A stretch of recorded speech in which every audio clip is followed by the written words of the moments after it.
Assalamualaikum warahmatullahi wabarakatuh. Pada kesempatan yang lalu kita telah membahas tentang pengelolaan data secara tradisional, di mana kita membahas tentang ETL atau Extract Transform Load, dan kemudian penggunaan data warehouse. Dan kita juga membahas tentang keuntungan-keuntungan penggunaan data warehouse. Dan kita juga bisa melihat bahwa kita bisa menangani berbagai tipe data untuk kita manfaatkan dan kita masukkan ke dalam data warehouse ini secara walaupun dengan menggunakan sistem pengelolaan data secara tradisional, yaitu menggunakan relational database management system. Pada kesempatan ini kita membahas apa kelemahan-kelemahan dari pengelolaan database secara tradisional tersebut.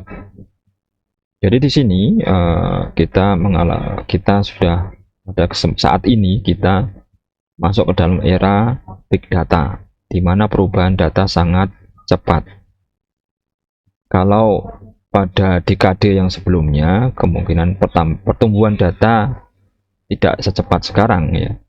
Jadi mungkin dalam beberapa tahun atau mungkin 10 tahun kita bisa pertambahan data, mungkin kita perlu menambah infrastruktur baru untuk pengelolaan data. Akan tetapi, sebagaimana kita ketahui, pada era big data ini data tumbuh dengan cepat. Jadi volumenya bertambah dan pertumbuhan itu juga cepat. Ya, kita ingat pada velocity dari data, pertumbuhan data sangat cepat. Dan dengan pertumbuhan yang cepat ini menimbulkan beberapa masalah ya. Jadi problem yang kita hadapi dengan pengelolaan data secara tradisional menghadapi era big data saat ini adalah yang pertama adalah masalah scalability. Di sini penambahan atau pengurangan skala kapasitas atau scalability dari sistem akan menjadi sangat mahal. Pada era big data pertumbuhan data semakin cepat. Jadi penskalaan sistem manajemen data itu perlu semakin sering dilakukan. Seperti saya sebutkan tadi bahwa velocity data ya, kalau sebelumnya mungkin dalam 10 tahun baru perlu menambah infrastruktur baru, akan tetapi sekarang tidak. Bisa jadi setiap 6 bulan atau bahkan setiap bulan atau bahkan setiap minggu itu penambahan data baru.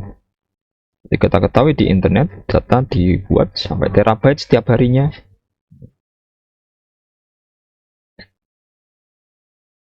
Jadi dalam pengelolaan data tradisional menskalakan data tidak mudah. Memang bisa dilakukan, akan tetapi tidak mudah. Ya, ketika data semakin besar, kita harus melakukan optimasi pada sistem RDBMS kita atau Relational Database Management System. Misalnya dengan melakukan tabel partition pada RDBMS, sehingga tabel yang besar bisa ditangani. Demikian juga kita harus melakukan optimasi pada query dan lain-lain sehingga performa bisa dipertahankan. Nah, tentunya ini memerlukan expertise yang sangat mumpuni ya, dan cukup merepotkan. Dan kita tidak bisa menambah performa tentunya, kita hanya berusaha untuk mempertahankan performa kita. Demikian juga pada data warehouse yang secara internalnya sebenarnya ada juga RDBMS. Jadi performa analisa akan semakin turun ketika data semakin besar. Ya, untuk mengatasi masalah itu bisa diterapkan misalnya massive parallel processing, yaitu menambahkan pemrosesan yang menggunakan banyak node ya untuk pemrosesan atau menggunakan banyak prosesor. Jadi kita bisa meningkatkan hardware kita ya dengan menggunakan parallel processing sehingga bisa meningkatkan kemampuan untuk menganalisis datanya. Ya, parallel processor akan membantu kecepatan komputasi, akan tetapi kita tetap akan menghadapi bottleneck pada transfer data yang harus diproses. Di samping itu, penambahan unit perlu biaya yang mahal. Jadi scalability akan menjadi problem karena yang pertama pertumbuhan volume yang cepat. Jadi menuntut penskalaan sistem atau penambahan kapasitas sistem yang lebih cepat pula, yang tentunya menuntut biaya yang besar.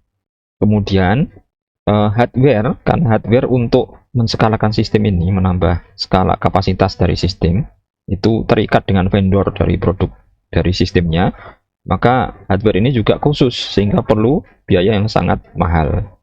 Dan tentunya ketergantungan kita pada vendor akan semakin besar.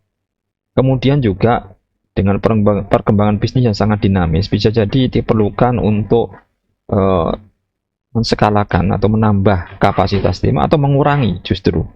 Dan tentunya ini menjadi tidak efisien ketika biaya infrastruktur itu sangat mahal. Kemudian yang kedua ya tadi ini ya, vendor dependent ya, bahwa kita ketergantungan kita pada vendor akan semakin besar. Kemudian ketiga adalah tidak mendukung aksi real time. Ya, proses ETL, extract transport load, itu dilakukan di luar jam kerja karena database kita, sistem database kita yang di bagian front end-nya itu harus sibuk menangani transaksi dengan customer, sehingga tidak mungkin kita gunakan untuk analitik. Maka ETL dilakukan di luar jam kerja, kemudian baru di load ke dalam data warehouse. Jadi sistem ini adalah sistem batch yang tidak bisa mendukung aksi secara real time, sehingga tidak bisa menjawab kebutuhan bisnis yang menuntut aksi yang real time. Kemudian yang berikutnya adalah masalah fleksibilitas ya. Jadi data yang disimpan dalam data warehouse ini harus melalui proses ETL agar sesuai dengan skema dari data warehouse. Jadi kita ini sangat terbatas ya. Apa yang bisa kita analisa hanya apa yang terekam dalam data warehouse ya, yang setelah melalui proses ETL yang tentunya di situ ada pengurangan data dan seterusnya ya. Nah, di sini kita akan mengalami keterbatasan dari pengelolaan data secara tradisional menghadapi era big data saat ini. Ya, untuk itu kita memerlukan sistem yang bisa fleksibel, bisa menangani perubahan yang cepat, baik secara infrastruktur kita bisa menskalakan sistem dengan biaya yang tidak terlalu tinggi, dan juga bisa memenuhi kebutuhan real time.